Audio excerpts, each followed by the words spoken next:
జీవితాన్ని మార్చే శుభవార్త.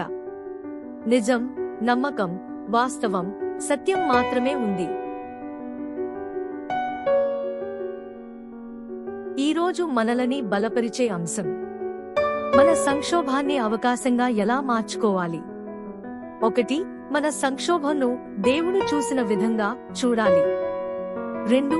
దేవుడు నియంత్రణలో ఉన్నాడు అని మరచిపోవద్దు. 3. నిజాన్ని అంగీకరించు. 4. త్వరిత నిర్ణయాలు తీసుకోకండి.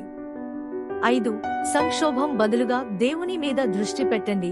బాధ మీద దృష్టి పెట్టడాన్ని నివారించండి. 6. గత సంక్షోభాలను మరియు వాటి తరువాత వచ్చిన అవకాశాలను గుర్తు చేసుకోండి. 7. వెంటనే కోపాన్ని తగ్గించుకో. 8. దేవుని చిత్తానికి అప్పగించు.